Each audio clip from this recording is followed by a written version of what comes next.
What do you do? As the program director for the Pearl Theater, I am in charge of a lot of the publicity, also the booking. So I am in contact with people who, they email me if they want to book a show here or rent the building, because we do, you can rent the building for your own private event. A lot of the events that we do, we're in partnership with the presenter or performer, yeah, so I do booking. I email people. I'm planning to reach out to a magician from Spokane and get a magic show up here in Bonners Ferry, and we're looking at booking some new music acts for next year.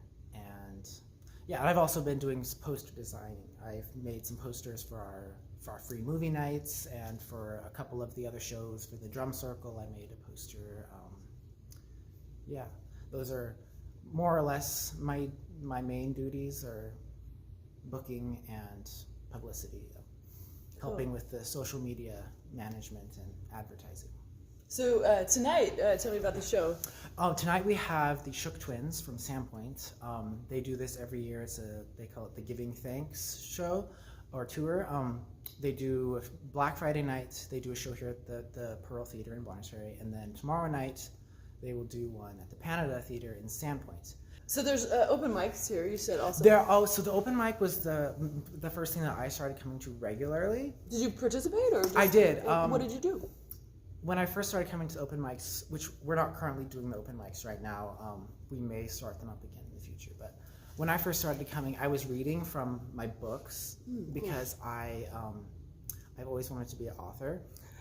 Ever since I was little, I still have it at home. I probably made it when I was like, I don't know, 10 or something. It's like a stapled together pamphlet with my drawings in it. It's called A Ghostly Bite on You. So I think I published my first fantasy novel when I was 19. So I would come to the open mics and read snippets from my books, or I would read short. I tried to I have a hard time writing short fiction, and so I would try to write really short pieces that I could read in 15 minutes, because that's the open mics were like, you can do 3 songs or 15 minutes. So that was my time allowance for reading stories and snippets. And eventually I got brave enough to start singing at open mic. I think the first thing I sang here was, I think I got up because there was extra time. I got back up and I did Trollebundin by Eivor. It's a song in Faroese. And I just sang it a cappella. Wow. But yeah, so the open mics were the first thing I started coming to. Those were, I can't remember if I'd ever been to I might have been to a friend's concert here or something.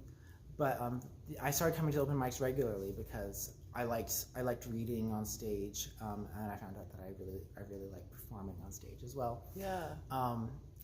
I've sung some weird stuff here. I've tried to do a couple opera songs, and I've done some Björk songs, and I don't know how much the audience really appreciated those, but I had fun, whether or not they had fun.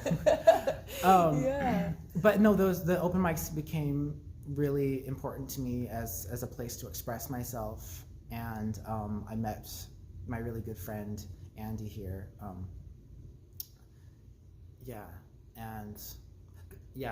The just having a place to come and read and then to sing was really important. And I heard about the place needing money, needing support, needing volunteers, and I was like, I would like to come and volunteer here, but I was working full time at the time, and I didn't have time or energy mainly to come and perform here. I don't know if the microphone's probably not going to pick that up.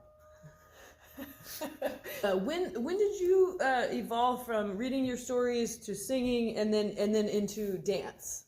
Well, dance isn't. I don't really have professional training exactly. I kind of do. I've always liked dancing. That was another thing that I've done since I was a little kid. I always liked to put on classical music and dance to it. I think at one point there was this one time when I was little and I was dancing. I don't think I was even dancing to the Nutcracker, but I fell and I hit my head, and because we had a concrete floor in the living room, and my parents called it the head cracker ballet. But and then in the homeschool group, because I was homeschooled, and the homeschool group got someone from Hayden to come up and teach ballroom dance lessons. And so me and my sister did take those for several years, mostly waltz and cha-cha. So that's really the only like actual dance training I've had. But I really like dancing. I like to just dance for fun, and I just like to usually like I'm taking the dance class that we're doing a dance class here at the Pearl every Tuesday, and there's more details about that on our website, and I'm going to publish something on our blog as well. Cool. But I'm taking that because I'm not good at choreography. I like to just like free flow in the moment dance for the most part. When I do performances, I have kind of a skeleton of basically what's happening, but I don't really choreograph. And so that's what's been fun about this dance class that we're doing here at the Pearl, is that we're learning choreography, and it's a lot of fun. That's awesome. Well, see, you tricked me, because when I watched your performances, I thought they were completely choreographed.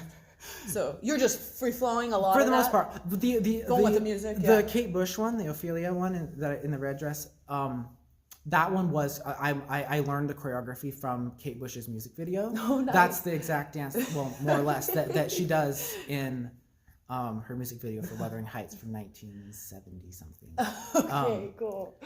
But Drag Vader, like that was amazing. Drag Vader was all basic. I mean, I refer to myself as like improv dance. I don't know if that's a thing, but that's what I do for fun. And then like for drag performances, I because there's the whole getting tips thing. I was like, this really messes with any plan that I have.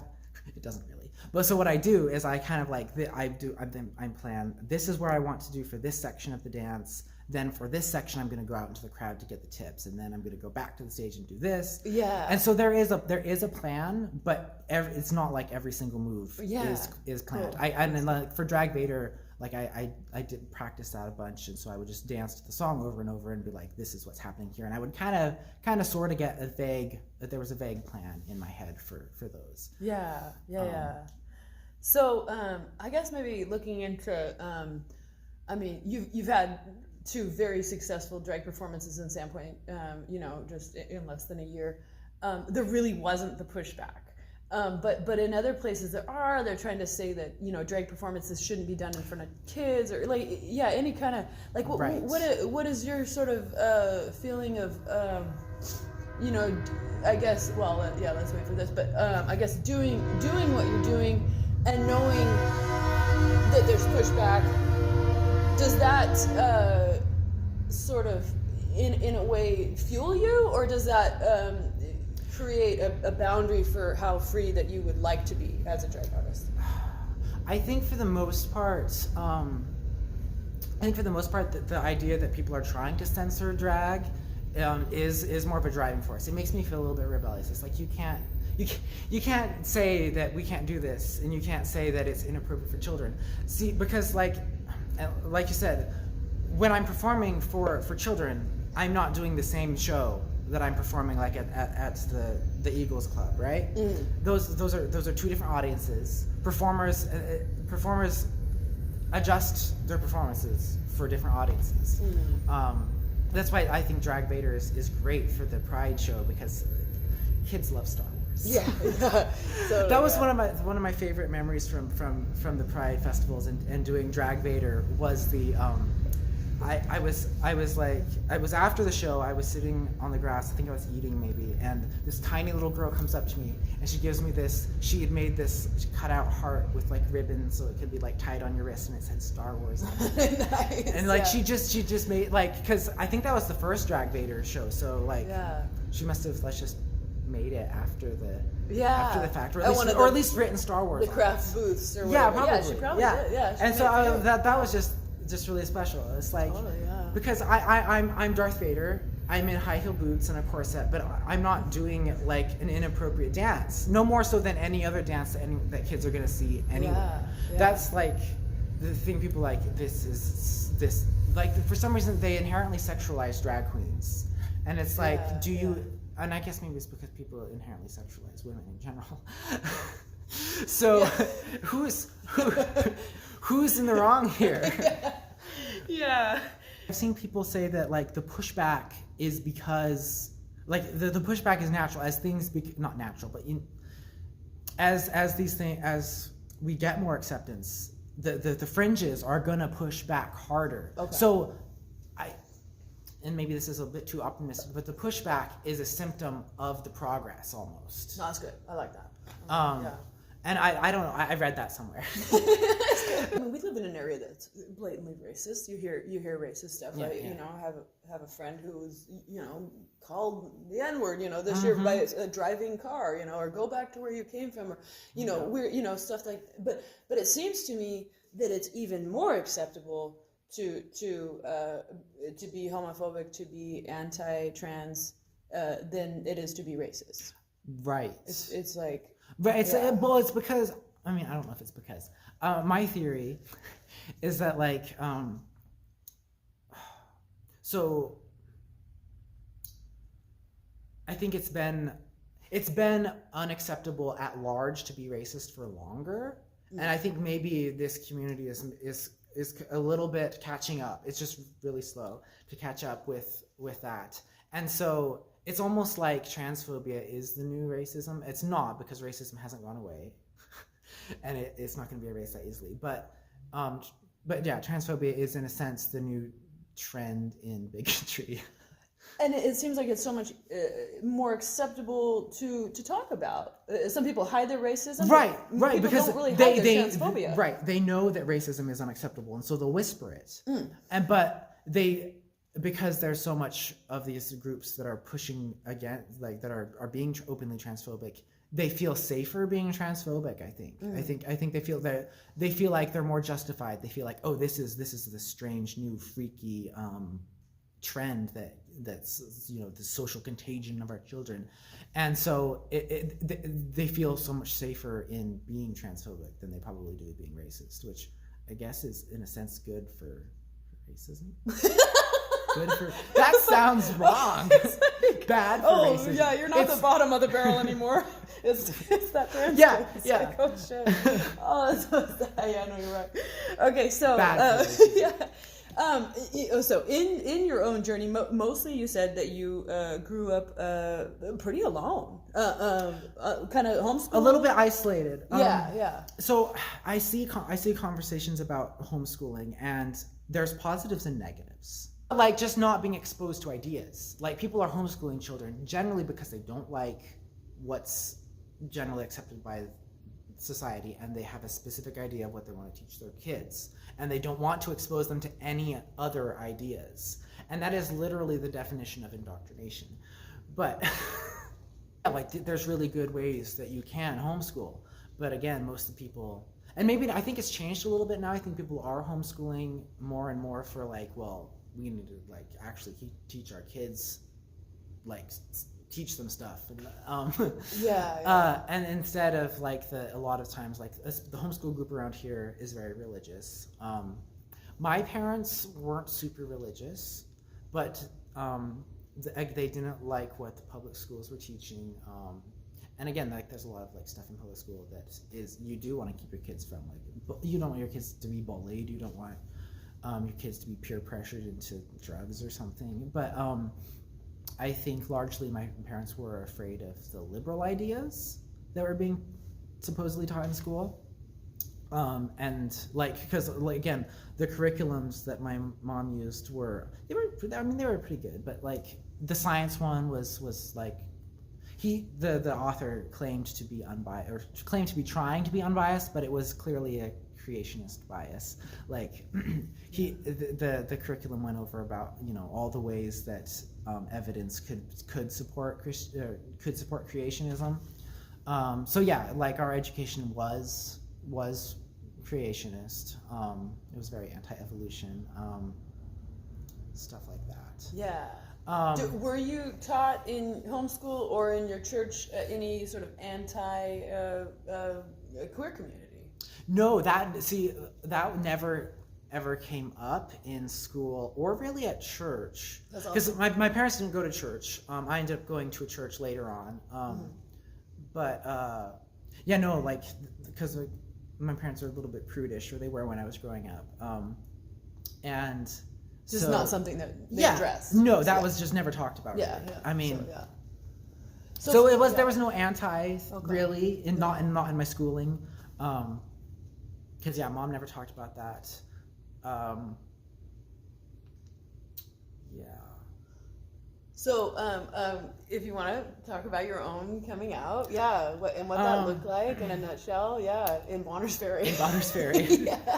Well, it took me 25 years to come out. So, because again, like I said, there wasn't it for the most part. It was when the subject of queer people or gay people came up, it was always like kind of like hush toned, like that's like, you know, this awful thing that we don't talk about kind of thing. Like it's very much that vibe.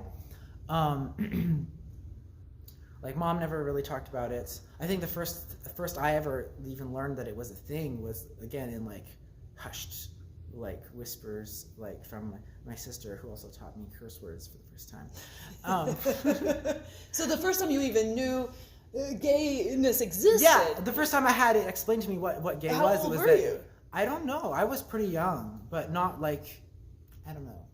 My memories usually do not have ages attached to them. I have a hard time remembering how old I was when stuff happened, but you were really shielded from anything I was very shielded on from the it. media or anything. Yes, Yeah. yes. So your sister told you, oh, yeah, this thing's and well, I guess happened, later this on, exists. I just remembered that my mom used to always listen to Rush Limbaugh. Yeah. And so Rush Limbaugh is very homophobic, and so I guess there was a lot of that. Now that I remember, it wasn't in the school. It wasn't in anything that like yeah. But Oh, no, it was Rush. Rush Limbaugh. taught you. Yeah, Rush Limbaugh taught me to hate myself. Oh my god! And it's like when I think about that, I'm like, why is that guy focused on homophobia? Is he in the closet? That's where my mind goes. Right? It's like, why are you on public radio, Rush Limbaugh, talking about latex gloves in relation to like, why are you fixated like that? That's the oldest thing I remember. One of the things that stuck in my head from Rush Limbaugh was him talking about gay sex on the radio, which is weird because if he got too graphic, my mom would always turn it off because she didn't like that. But graphic enough. But like graphic enough that I heard about gay sex and latex gloves from Rush Limbaugh. He's the one that planted the Like seed. I didn't know what the hell he was talking about. Thanks, but Rush. I was like, what? I was like, how? What do you mean that you need a latex glove? What? Like, thanks for taking my imagination on a weird curve there, Rush. Anyway, I didn't know this. This is wonderful.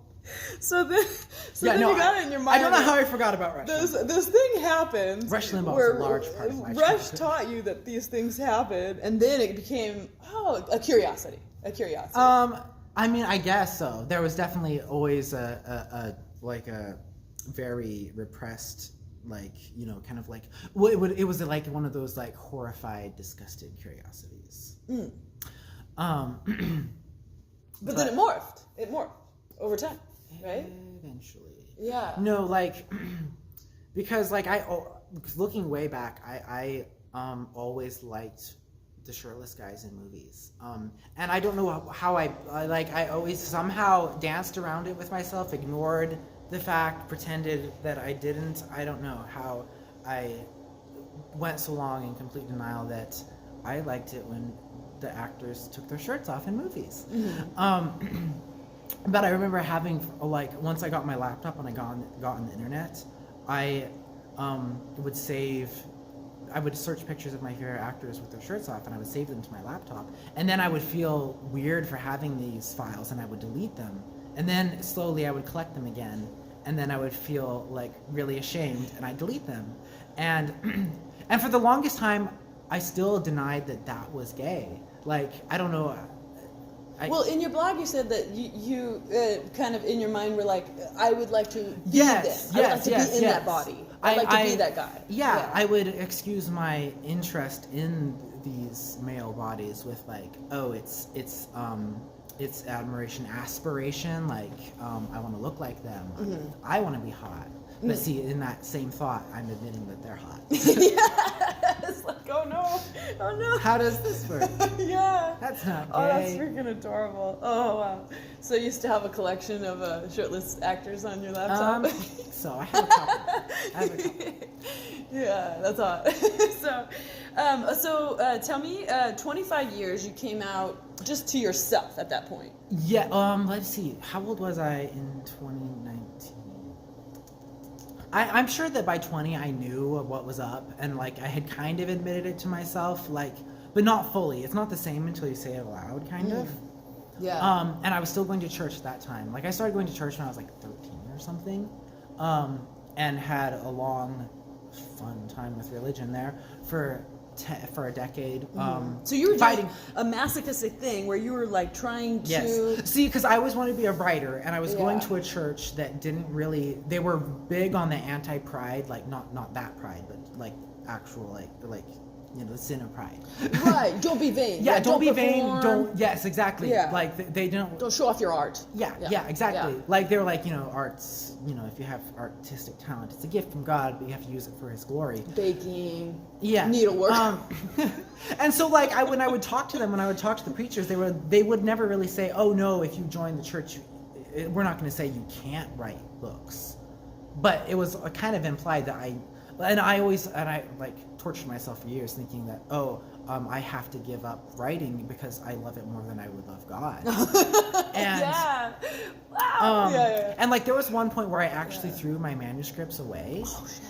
And deleted all the music off my laptop. No. And then, but like, I couldn't do it. I went back and I dug my manuscripts out of the garbage. And then I published that book. But, Yes. Oh my god. so that Wow. was wild. That was really Yeah. wild. So yeah, for like 10 years or longer. When did I stopped going to church? Okay, in so that's 2020. almost like a metaphor for me, because you're like, I mean, this is such a, rated G. Oh, I'm not allowed to write, and you throw away the manuscript. But in a greater sense, you're like, I'm not allowed to be me, and you're throwing yourself in the garbage. Yes. Like, God. Yeah, no, like, well, see, that's what like some of those fundamentalist Christianities ask. They're like, you really, and then like when my friend would talk about ego death, that was really triggering to me, because that I felt like that was talking about the kind of ego death that they ask for at church, where like you are literally supposed to die to self so that you can live So to Christ can be alive. Yeah, right? Yeah. Which is really fucked up. And so so like literally it was like I felt like I had to not be me so that God would love me. Yeah. Which is like the antithesis of can't say that word, of what they teach at church, like, because you're like, oh, God loves you. It's like He doesn't really, though, if you're supposed to die, like, because they try and I've thought about this, they try to separate out the selves in a weird way, where it's like, it's almost like this immortal soul that they tell you have that goes to heaven, like, it's not really you. Right. It's like something else, and it's like, why do I care about that? Right.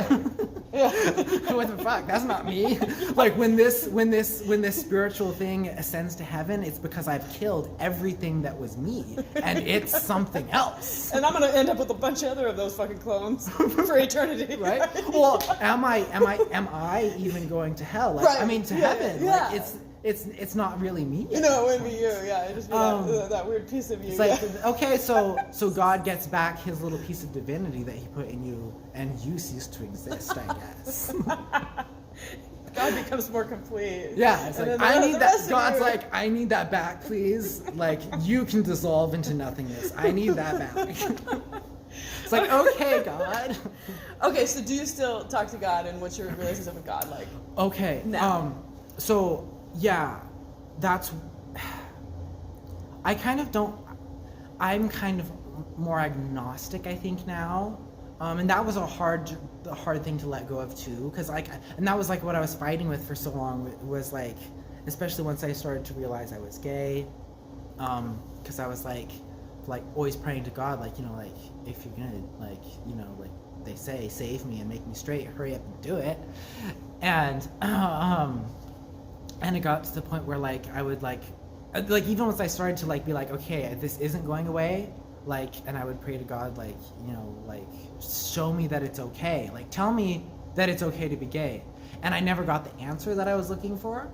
And then like finally I think I felt like it was because I still kind of believe in something, and like at the time I still believed in God, and I felt like I realized at some point that the big answer God that I was waiting for wasn't there, but this quiet voice that I had always, because when I would pray I would always, like, there was always this weird quiet sense of like home or whatever that would come over me or whatever, and I was like, that's God. And I was like, you know what, I still feel that.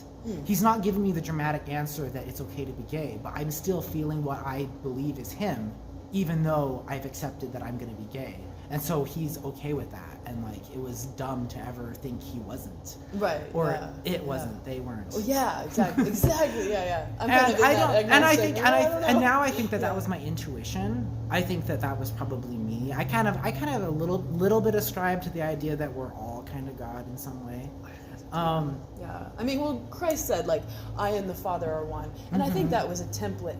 I think Christ really wanted us to embrace that. I and the Father are one, where people were always like, Right. oh, that's sacrilegious, don't say that, we want to kill you, put you on the cross.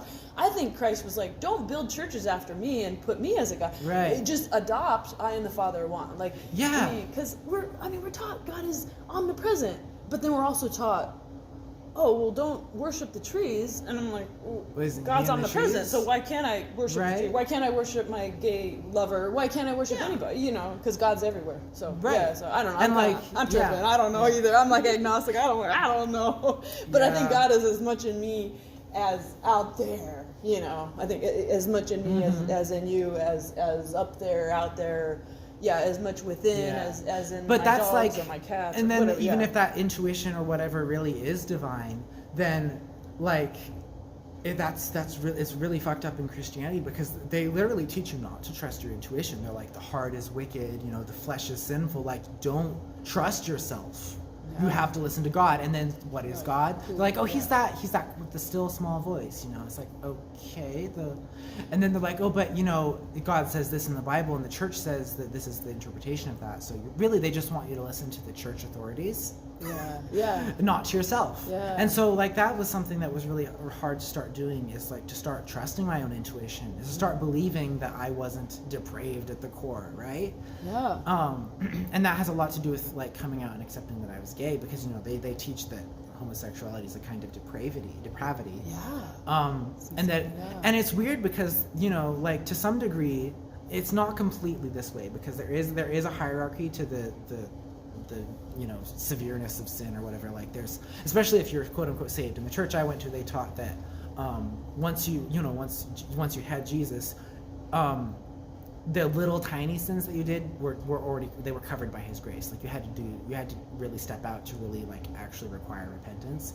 But at the same time, they also taught that you had to repent of everything. So. Wow. Yeah. And and so like, and now I forgot where I was going with this, but I'll remember in a second. Repentance, hierarchy of sins. So they would also kind of say that, you know, in a sense, they taught that all sin was equal, because it's all sin, and once you sin, then all sin is bad to God. And so, and that's really fucked up, because then you've got like this weird belief that everybody is capable of the most horrific sins ever, and it's only because of the grace of God that we're not all murderers and rapists. And so they teach you that if you start sinning too much, you'll just keep sinning, and you'll sin worse and worse, anyone could become a murderer or a rapist if they leave God. And then like the same thing with homosexuality. They kind of taught that it was just a sin that like anyone could commit. If you started being super loose sexually, you could end up being a homosexual. And so like supposedly, I was trying to get around to the point that supposedly all sin is equal,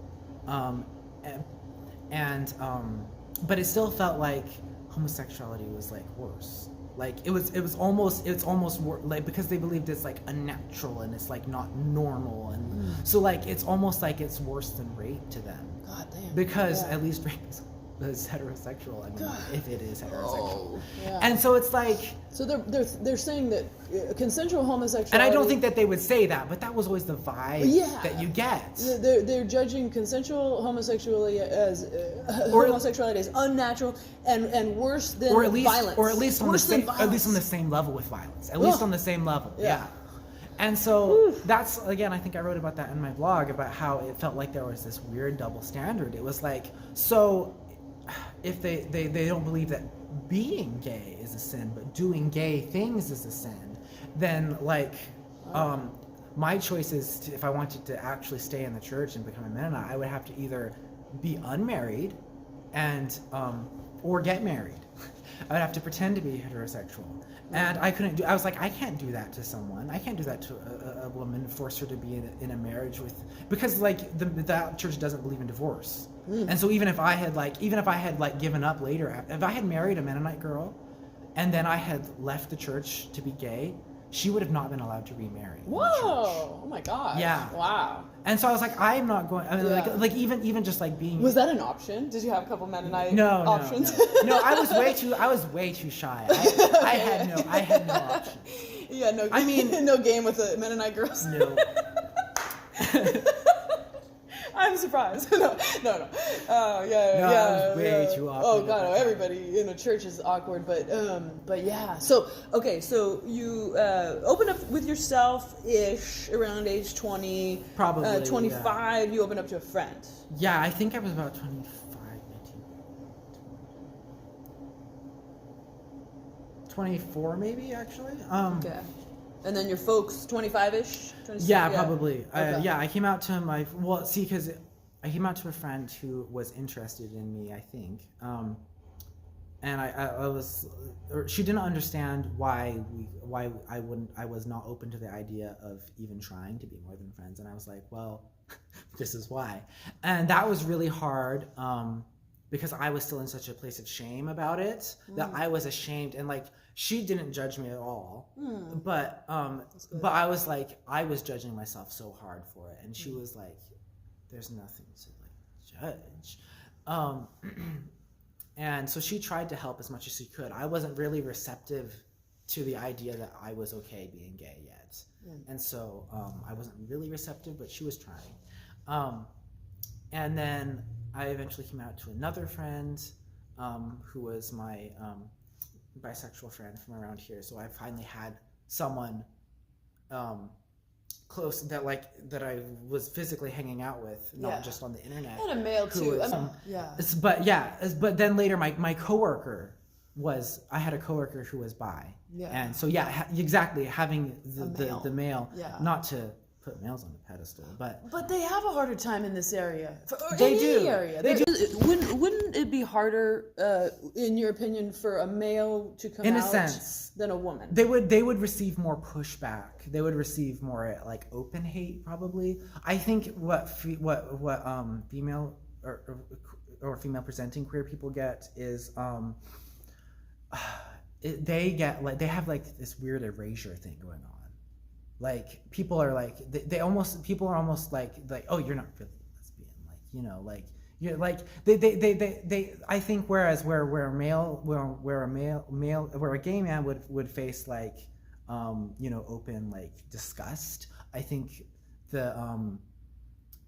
a lesbian is given more like just outright denial. I think this is my theory. I should probably talk to some more people. I think you're right. You might be right. Yeah. But yeah, it just seems like from what I've heard and seen and read that it seems like their both experiences are hard. They're just different from each other. Yeah. There's always been female roommates or elder females who have lived together historically throughout time and have kind of denied it or covered that up. They cuddled in bed, but they were just friends. Yeah. They were just friends because women are more open with their affection. So there's like this weird erasure thing of women loving women. Right. I agree with that. Yeah. But if you're a guy and you have this roommate and you're clearly queer, there's been like almost historically like the end all. It's like, oh my. I mean, historically, there's been a lot of they've gone too far. That too. Yeah, we can't deny it. They've gone too far. This is not a phase. Yeah, people have that immediate judgment. Whereas with a woman, they're just having a girlfriend that they're comfortable with, Yeah. or maybe they had a bad boyfriend, they're just hanging out with their Right. It's just for a moment. Right. Yeah, no, I agree with you. And then there's yeah. that whole gross thing where like, oh, you just haven't slept with the right man. yeah. It's like, Yeah, well, and then there are a few women who do it just to attract a guy, and they think, oh, lesbian stuff is kind of hot, so they're faking it or whatever too. So I think that helps with the erasure culture. It's they're doing that just to get attention. They're just right. making out. People always accuse women of just trying to get attention. So get attention, yeah. They even Ophelia. They even accuse Ophelia. There's me and my friend have talked about this stuff a lot, and we've boiled that everything is pretty much down to misogyny. Like, the reason that people are uncomfortable with gay men is because, again, I think I mentioned that earlier, breaking the gender stereotype that society is built upon, unfortunately, and it makes them super uncomfortable. Also, because a lot of we've speculated that a lot of the disgust for men loving men is literally because of men not supposedly becoming women or being too effeminate, and that's looked down upon because women have been looked down upon historically. Yeah. Liberace movie I watched. There was a moment where the boyfriend was shaming Liberace for being gay because he was a bottom, and the boyfriend was not gay because he was a top. Right. See, like I've also talked about that because I've read about like ancient cultures. Like I was reading about the Vikings a while back, and like they found some graves. They think maybe there was like maybe a transgender priestess or something. They think maybe that the sorcery class of society was kind of the queer class of society. Like it was okay for sorcerers and witches to break gender norms. Nice, yeah. But in general, it was like still looked down upon. And it seemed to me that like from what I was reading and also what I've read about like ancient Roman Greece, it seemed like in general, well, because they had no concept of being gay or homosexuality. And so pretty much sex was kind of just a domination thing. Like being top was masculine. And so if a guy was a top, that wasn't necessarily a bad thing. The bottom was in trouble. It's just bottom shaming, going back to the ancient times. Exactly. And because and I think it's because they were taking on the role of the woman, and so that was why it was looked down upon. Exactly. That's what I'm saying. Yeah. So it's like there's that like you're okay if you're masculine and not if you're. So okay, let's go back to drag. When did you start to do a little bit of that, a little cross-dressing, a little bit of performance? Okay, so I think the very first drag show I did was Drag Vader at Sandpoint's very first Pride Festival in the drag show. No, not the first one. It was my very first Pride. It was also Sandpoint's first Pride. Cool, nice. And I saw the show, and I remember being impressed by how fun it was and how diverse the queens and kings were, because I hadn't really heard or thought about drag kings before then, and the drag kings are really cool, and Venus Flytrap was at the first drag show, and they're like non-binary, trans, mask, non-binary, and like they were walking around the Pride show with their top surgery scars out in the open, and it like I had just never seen that before. And so I like contacted I think I contacted Corbin after the show, and I was like, can I be in the show next year? And so that was the first time I'd ever performed drag, and it was Drag Vader, so I felt like I was kind of cheating because there was no hair or makeup involved because it's just in a helmet. But you're like wearing stilettos and have these amazing boots. I bought those boots. Wow. And practiced in those boots so much. Actually, that was after I had already filmed my little coming out music video here. Wow. Because I had kind of known Jessica through the open mics and stuff, and I asked her if I could practice or if I could film my video here, and she was like, yeah. So I filmed that video here, and then after that I was like, can I come like practice because I didn't want to practice dancing in my heels at home in case my dad came home. That was 2021. I was already out, wasn't I? Maybe I wasn't out to Dad yet at the very beginning. I don't remember. At any rate, I didn't want him to catch me in my heels, whether I was out to him or not. Right. So I would come here and I would practice my drag Vader. and put your good energy into the theater. Yeah. Yeah. Scare the poor Catholic ghosts. Get those out of Yeah. But that was, but like that wasn't my first cross dressing really. Like I remember I have this weird memory from, I don't know how old I was because again I think it was when my oldest sister was still home. So that was, when did she moved out in before 2003. She got married in 2003. She moved out well before then, I think. But she was still home, so I would have been like, probably, if it was before 2003, then I was under 10 for sure. I was under 10 because I would have been 10 in 2005. And I just remember when I think mom had gone somewhere, our parents had gone somewhere, and for some reason I wanted to try on a dress. And my oldest sister was like, yeah. So she hooked you up with like some of her clothes and stuff? I don't know if it was hers or if it was mom's. It was just like an old denim jumper like that used to be quite trendy in homeschooled. And so I remember, playing around the dress because it was fun. Yeah. And I think I was still wearing it when my parents came home. I don't think I got in trouble. I don't remember though. So maybe there's a repressed memory there. Yeah. But I don't think I got in trouble. So that was just a little dabble. You didn't keep going with that? Well, when people were out of the house, you're like, no, not necessarily, because I always liked costumes. So I always had big lengths of, because I always thought the costumes that you could buy at the thrift store from Walmart were way too cheesy, and I tried to get mom to sew me costumes, but she didn't really sew that much. So I ended up I ended up making, I think the first thing I made was like a cape. It was literally a strip of fabric, and I sewed a hem on one end and a button so that I could pull it over my head. Yeah. And so I always had, and I just like started collecting. I had like robes and just lengths of fabric that would wrap around myself. They could be robes, they could be dresses, whatever. I think I did hand sew a part of a dress that I didn't really finish at some point. I hand sewed robes. Then I eventually started doing the sewing machine because like my drag costumes, I make most of the Darth Vader one. That's awesome. I made the shoulder pad thing, the corset. Wow. That's and awesome. then the nun, I made that whole habit. Wow. The other costume at the last show was I bought that, but I did the whole glittery thing that wasn't part of the dress. I added that on top of the dress. Yeah. Awesome. But yeah, so I've always had costumes, and I've always one of the main things that me and my brother and our one friend growing up did was we would go outside and we would play make-believe games, and we would run through the woods with sticks that were our swords or lightsabers, and so I would always, they didn't do this as frequently. I always had female characters in our make-believe games. Maybe I wasn't always the female character, but I usually had one in the story. And oftentimes I would be the female character. And my friend always thought that was kind of weird. And so a lot of that bled over into the costumes and just messing around. Actually, I think I made I think my brother would too sometimes. He would have, sometimes he would have female characters too. And we would make movies and videos too. And I remember one, because I kind of got in trouble, because I had taken this gigantic needle and I had taped this fake earring on the end so it looked like a jeweled hat pin from the Mad Hatter.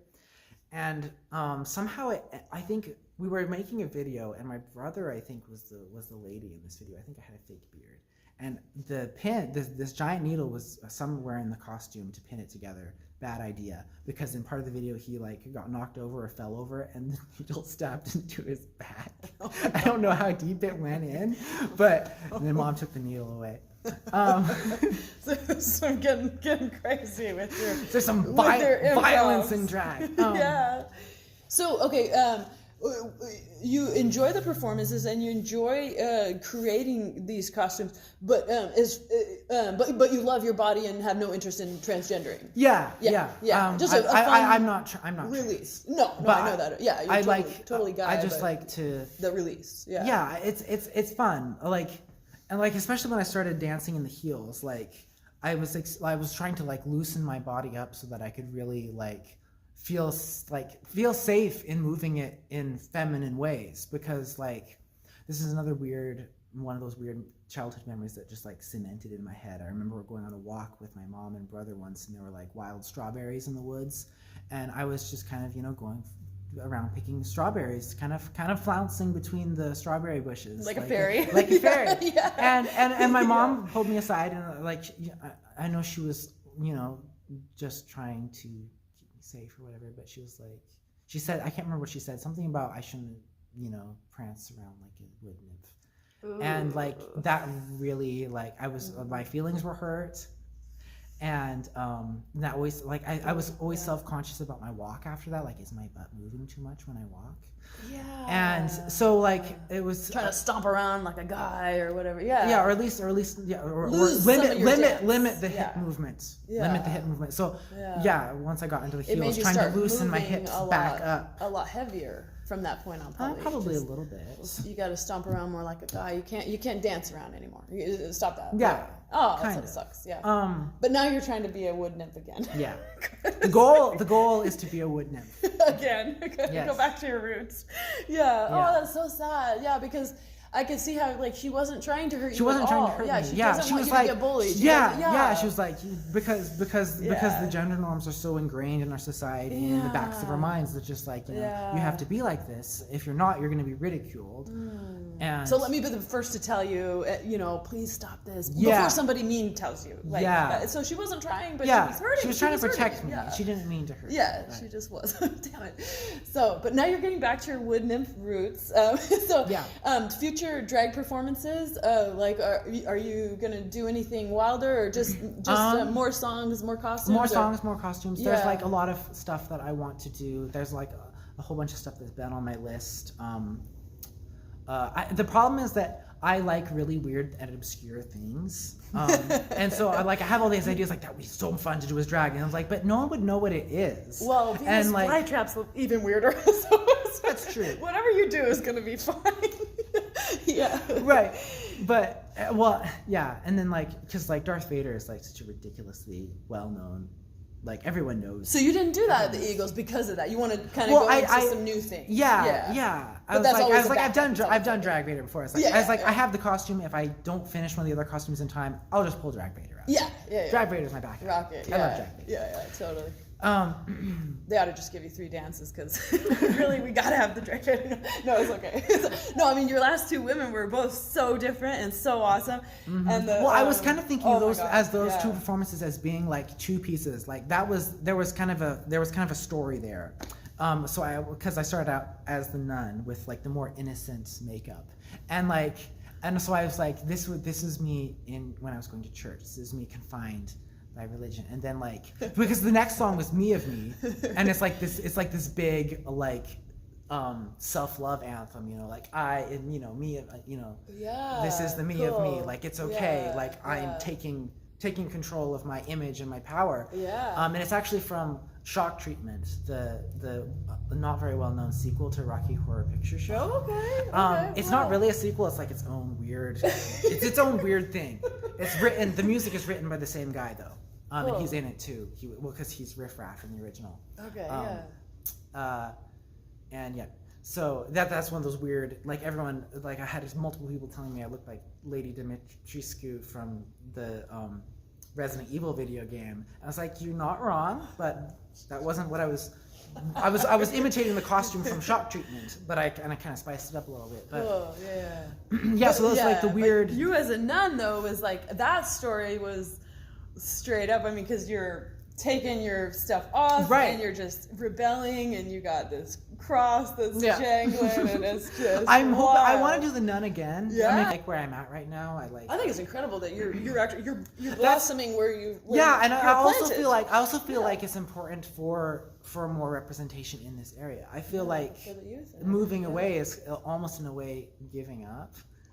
Yeah. It's not really. And maybe I will decide to move someday. I don't know. But my coworker was always complaining about the closed-mindedness in this town. I was like, you've got to be the change you want to see. And here you are, doing just that.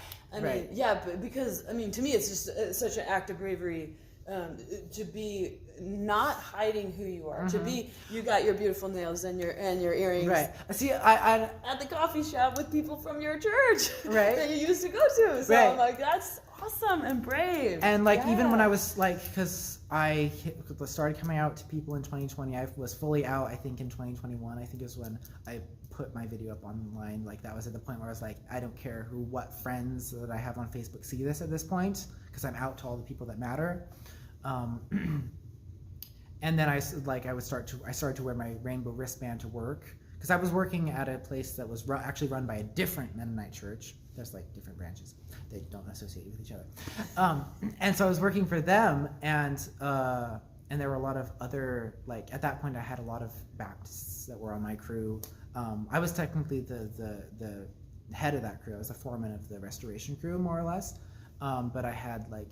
It was just like a super oppressive environment. Like, there were other guys at the shop. There was this that were like, they would tell me, like, I think they thought my coworker was more on their side, and so they would like try to like get him to come to church more than they ever talked to me about it.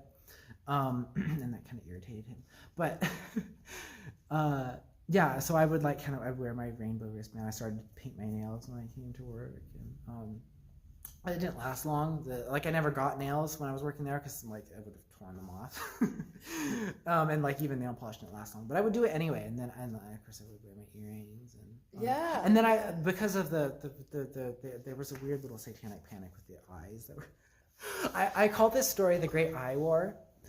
So when I first started working there, we have a paint room where we would pre-stain stuff like boards and siding and stuff, and work on projects that needed to be heated because the rest of the shop was not heated.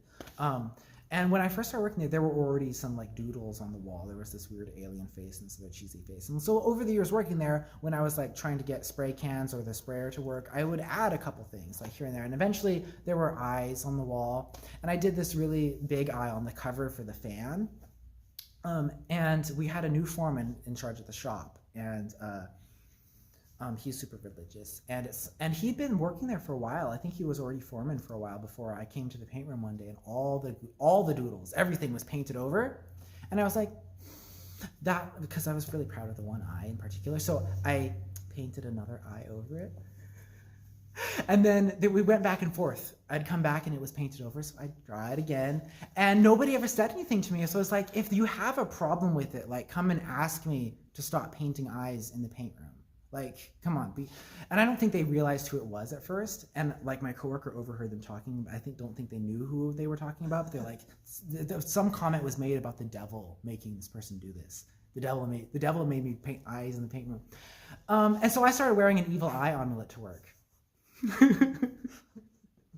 And I had this one coworker finally ask me, he's like, why are you wearing an evil eye? And I was like, it's called that, but it's actually an amulet against the evil eye. It's supposed to protect against the evil eye. And I don't necessarily believe that, but I think it's fun. Anything to help with y'all's evil eye. Yeah.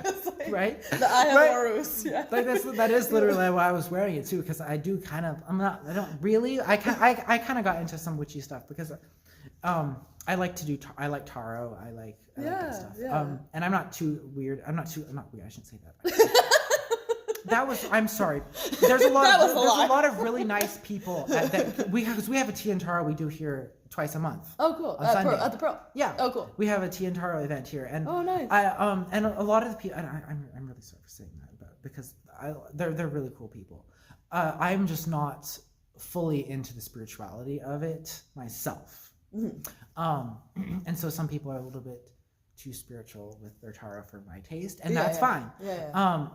But at the time, because at least they're not painting over my eyes at work. Yeah, you're wearing your eye of Horus, and you're just like, hey, this is And so then what happened? When they found out it was you and you're wearing your evil eye? I don't know. Well, no. Finally, my actual boss came to me and was like, Brian would appreciate it if you didn't draw any graffiti or symbols in the paint room. And I was like, okay. And so I didn't. But on my last day of work, I took a handful of googly eyes and I left them on his desk. Because I'm a petty bitch. Shit. That's funny. So yeah, it's like even because they asked me to stop, painting, because Yeah. like I could understand if they had a policy of like no graffiti, like I would understand that. But he threw the word symbol in there too, and I was like, I am not trying to cast spells on you by painting eyes. Like God is watching all the time. What do you have? You have a problem with God watching you? See, it seems like they've got a lot of fear and superstition, and they're projecting that. Yeah, exactly. Like, you guys Anyway. got problems. Yeah, just paint some eyes. Yeah, I paint a lot of eyes too. Yeah, I've always I think it's because I read A Series of Unfortunate Events when I was a kid, and so like I've always doodled eyes. Eyes are my jam. Cool. Oh. And so so they were being weird about it, and so I was. Yeah. So have you ever gotten any like direct verbal hatred, or is it just more like the whispers? It's all been really weird, Body subtle, language, yeah, whispers. yeah, Okay. the kind of stuff that you can't like Nobody's confront ever because nobody's ever confronted you. as far as I know. Okay. I think some kid drove past me on the street one day, and I don't know what he yelled out the window at me. Could have been the F slur. I didn't hear it. I don't know. Okay. But it was violent. It was kind of a. They were just, I think they were just being dumb kids. But yeah, they did shout something at me. Okay. Don't know what it was. Yeah. I can't remember. I was wearing a kind of a rainbow colored. It was like a tie dye shirt that was like pink and stuff. Okay. So it's possible. I don't know. Okay. Well, Well, but I mean, otherwise, like at work. you're restoring my faith in humanity because I'm expecting to hear stories of outright cruelty from Bonners Ferry humans, and Right. And I think they're just more. You're a curiosity, but they don't hate you. Yeah. I think so, or at least not openly. And again, I think people are maybe.